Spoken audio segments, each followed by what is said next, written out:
morning, friends, and welcome to a very bookish video. Today I am tackling this monstrosity. Oh, it's just gotten terribly out of control, and that's why we are taking care of it today. But before we dive into books, I wanted to do something that I'm really nervous about. And so I understand if it makes you nervous too. But I have this pair of jeans. Here they are. I was gifted them for my birthday about 3 years ago, and I've hardly ever worn them because they are just too long. It's one of my goals this year to get a sewing machine and learn how to hem and mend my own clothing, but I'm not there yet. And I just really want to wear these pants. So they already have holes in them. They came like that. And it's quite trendy to have kind of frayed jeans. So I'm going to cut them.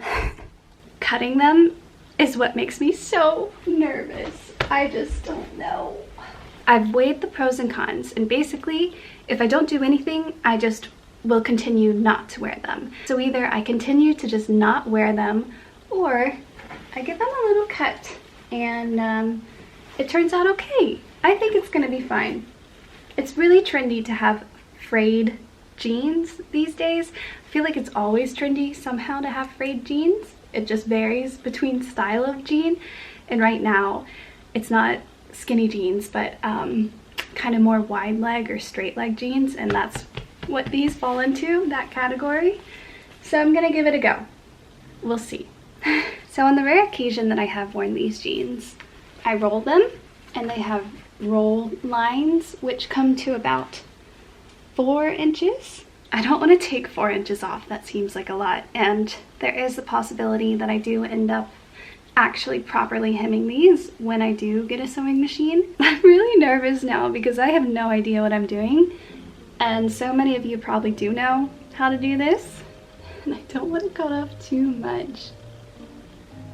I'm gonna cut off, I'm gonna go 3 inches. Okay, here we go.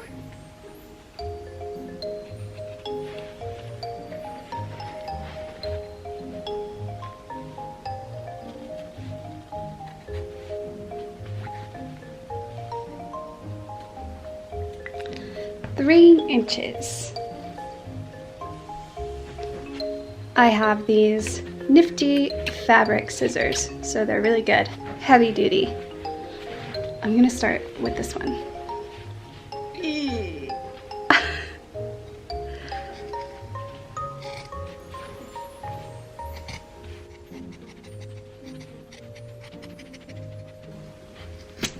The deed's done. There's no going back.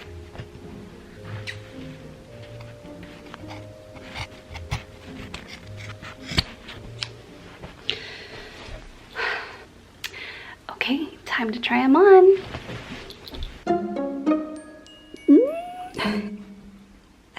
Oh my goodness. I love them. It's ridiculous how happy this makes me. Yay! No regrets, not for a second. I think that I could have gone half an inch shorter, but they are gonna fray, so they will get shorter. And in the meantime, I'm so happy I did it. I'm looking at myself in the mirror. Now that that brief tailoring interlude is over with, I wanted to wear these pants today. I felt like they would go nicely with this shirt, so that's why it's relevant. But now that that's through with, let's dive into the world of books, spring cleaning, comfort foods, and overall coziness.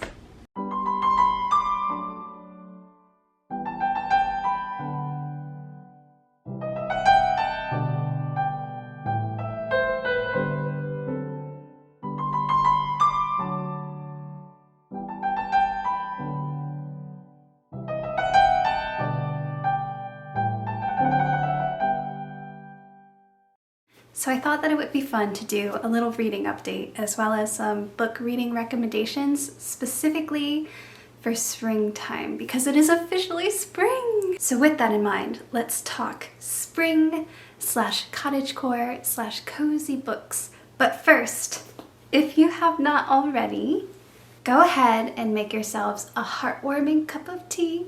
This is my spring mug. I love it. It has all sorts of flowers and ladybugs and beetles on it, as well as a letter M. I got it from Anthropologie. They have the cutest mugs. And I'm also drinking my favorite springtime tea. It's called Celebrate, and it's by the Republic of Tea.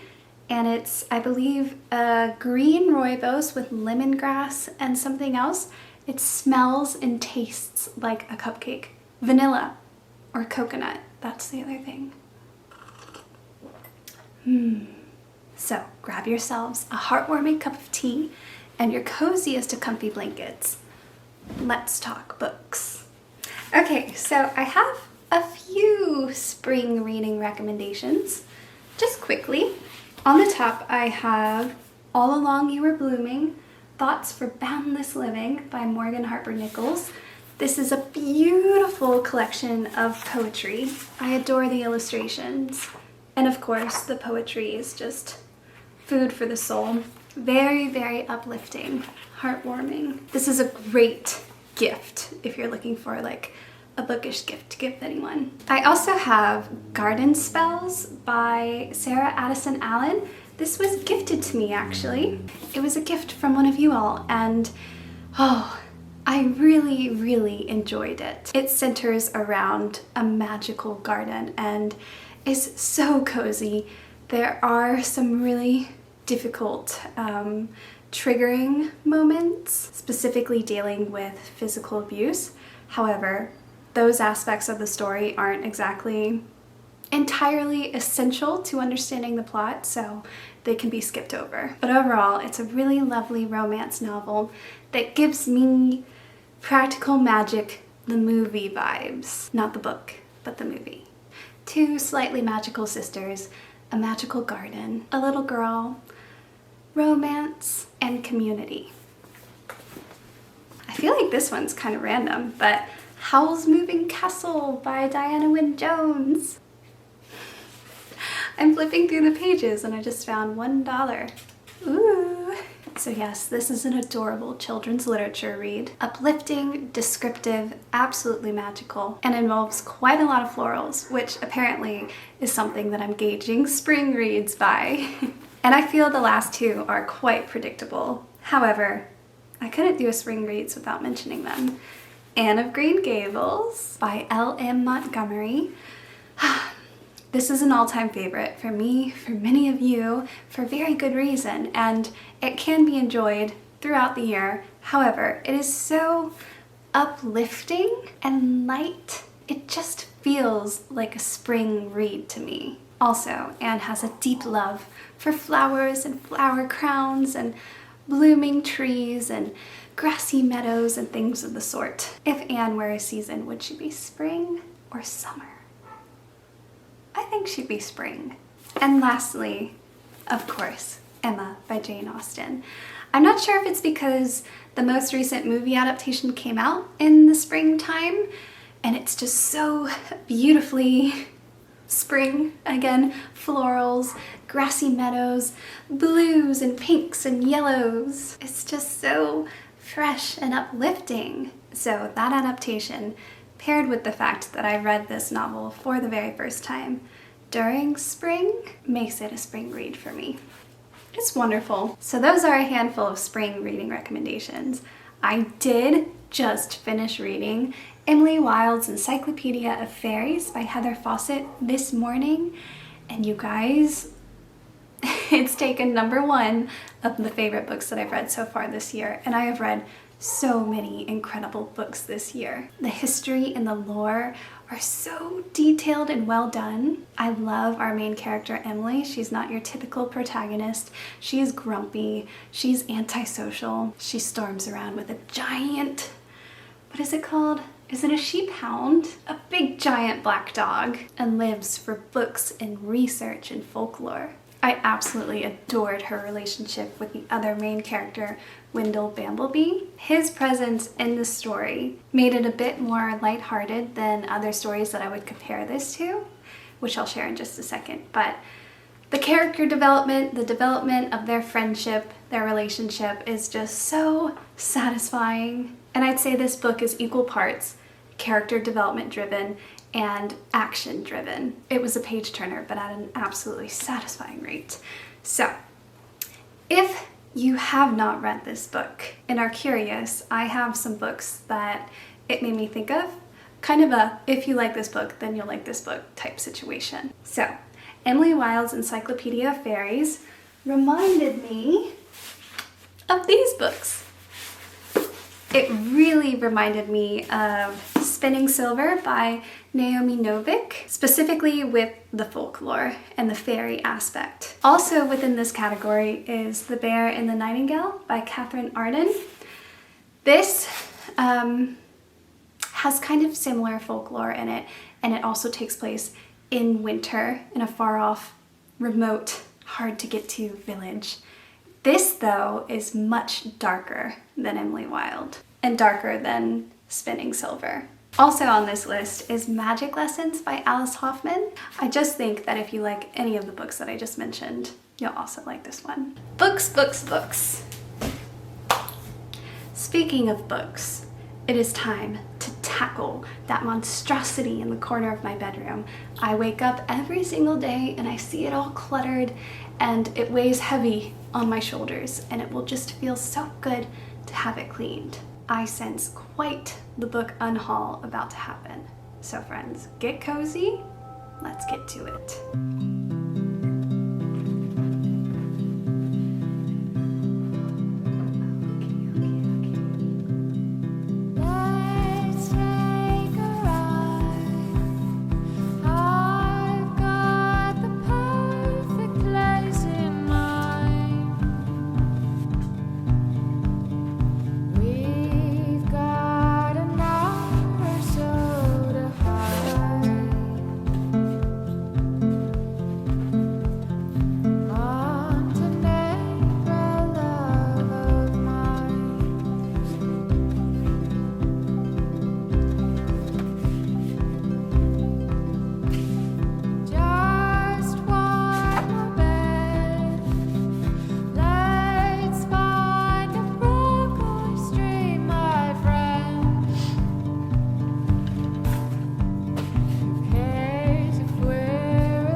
Here they all are.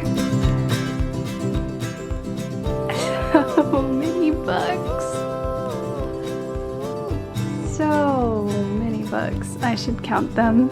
I wonder how many are right here. I also have all this. These are journals.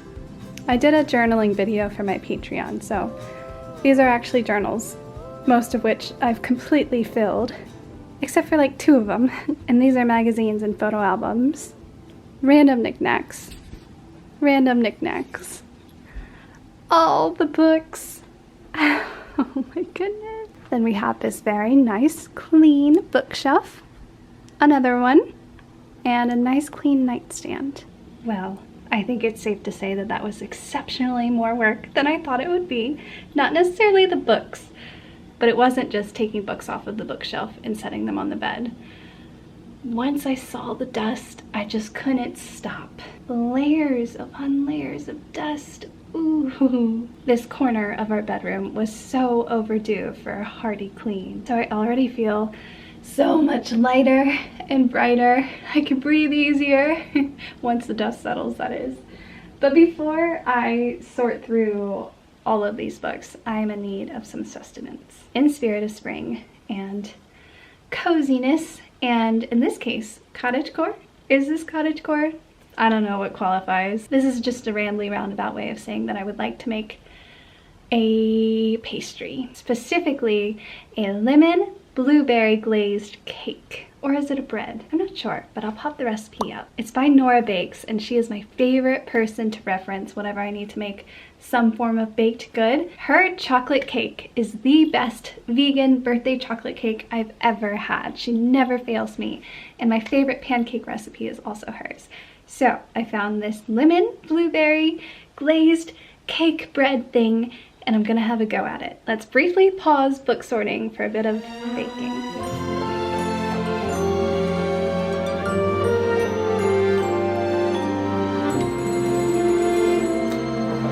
If everything I dreamt of it was true, I'd take your blessings with your heartaches too. It's so easy and so wonderful to know it's you.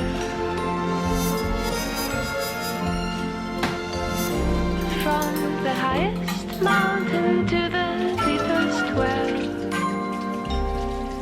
I never thought I'd be the one to. Oh, it smells incredible, you guys. So good. And so wonderful beneath your spell.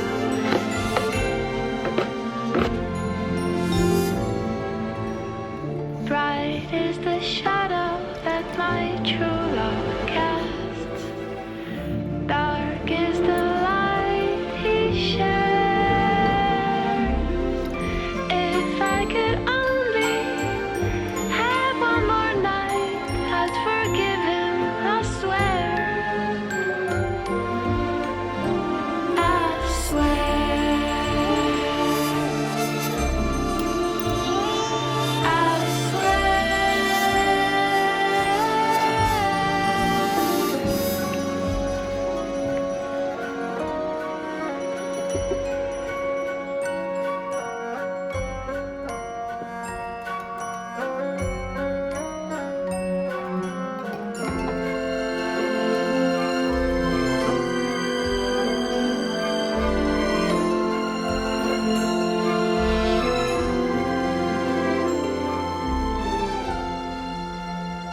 So come on, let's make this blue one shine all day.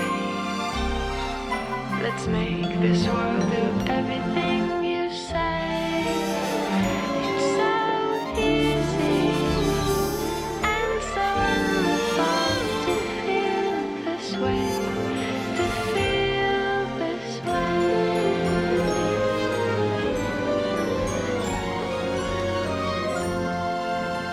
I wish I could share it with you. There you go, try it, give it a taste.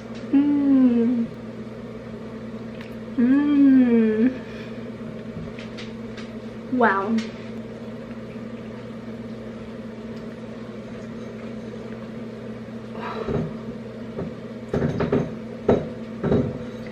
Rudy's looking at too. Oh, I need to set a timer. Quick. Let's do, I do have a glass pan. I don't know if that will affect anything, so I'm going to set it for 60 minutes and then check it. Okay, this was a flawed plan. I just got really excited and romanticized a yummy baked good, but as far as sustenance goes, this is gonna be like a 2 to 3 hour long wait. And I've actually, look at my hands, so dirty. Oh, I don't want to get my camera dirty. I'm gonna wash my hands. Right, so this was supposed to be a little break to have a snack, but in reality it's going to take about 3 hours total, and all I've done is just create more mess for myself to clean up. But I don't think I'll have any regrets. I'm just gonna make myself some other food and get to organizing. And instead of being an in-between snack, this blueberry lemon bread will be a end of organization celebration. And here we go, round 2.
Defeated.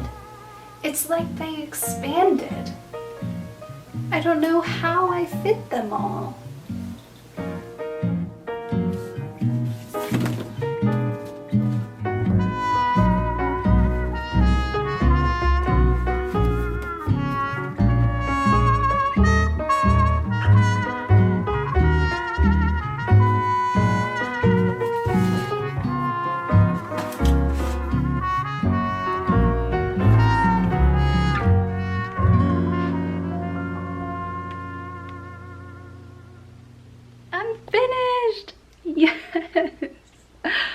Wow, what a project. Wow, it feels so good to be done. Let me give you a tour. Okay, general overview. So nice, so satisfying. I have my bedside books, the books that I am reading. Then over here on this cart, this top section is poetry actually. And then both of these sections are nonfiction. So this is memoir and such. And then this is more health related, also memoir. Just like, well, we have diet and exercise, and then more mental health things over to the right. So this is my nonfiction cart plus poetry. Then look at this beauty. So satisfying. So basically, I organized this by color and lightly by genre. So the first 3 shelves are fiction, specifically adult fiction, organized by color, as you can see. So many fantasy fiction novels are black or have black covers. And then this is where my theme kind of went awry. So the black continues onto this shelf, but then these are just the misfit books that needed a place to go. More memoirs / nonfiction. They just wouldn't fit over here. I mean, I guess it looks like they would fit, but it wouldn't have been satisfying, and they didn't exactly fit the category. I'm okay with it. That's all that matters. And on the bottom shelf, I have children's literature. I have a lot more on my other bookshelves. It's one of my favorite genres, but it's organized lightly by color. And there's some really good ones. It feels incredible. It's mostly dark outside now, though. It was a very long project to do this. It took a lot of thought, and then I decided to bake a very intricate baked good in the middle of it. But now I have that as a treat now that I've finished. My timer's about to go off, I bet.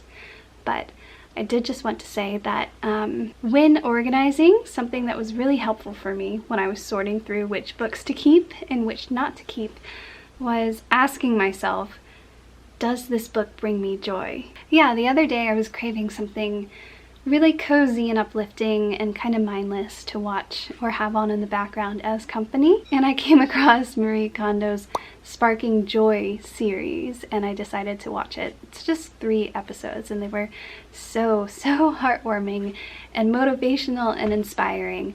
And part of her method is when you make a stack of all your belongings in a specific category, when going through them and deciding what to keep and what to give away, you ask yourself, while holding the item, does this bring me joy? Now, so many of these books I actually haven't read before, so I'm not exactly sure if the stories bring me joy.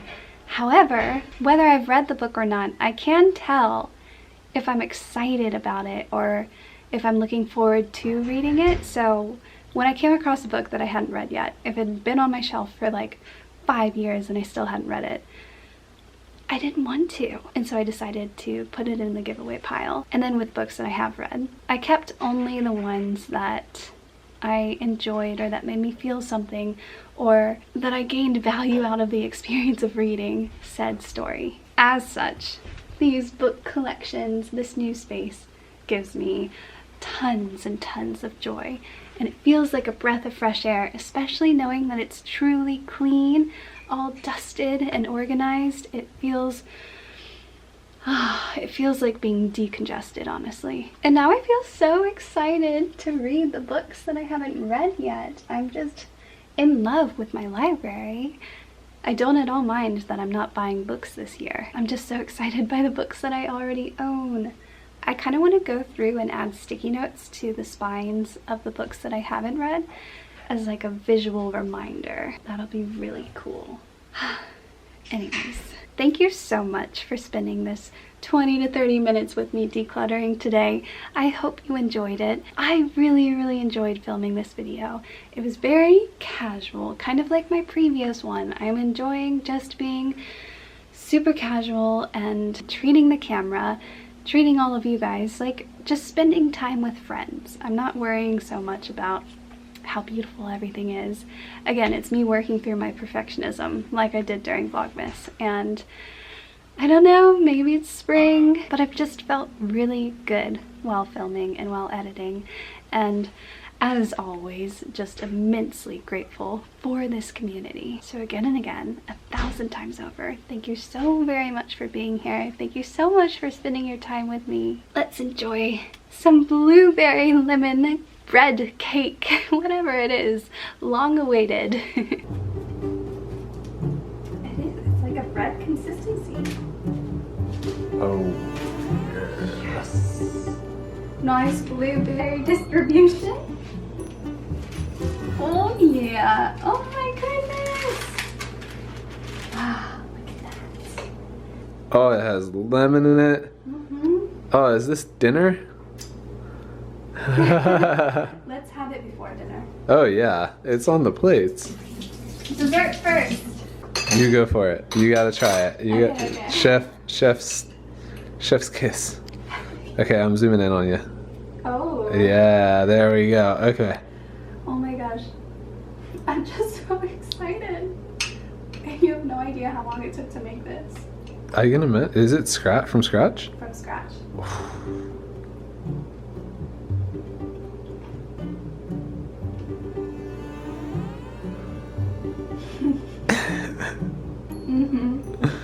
So good.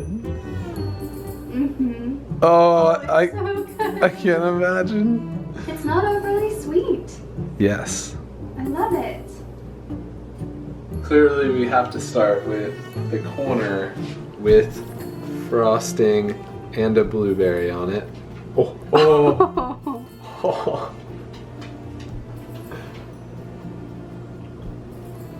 Mm. As soon as I put it in my mouth, it was just like great. Don't you love blueberry things too? You always get blueberry bagels. Okay, this is delicious Yay! now. Oh my gosh. Yay! Do you have a rating? This gets a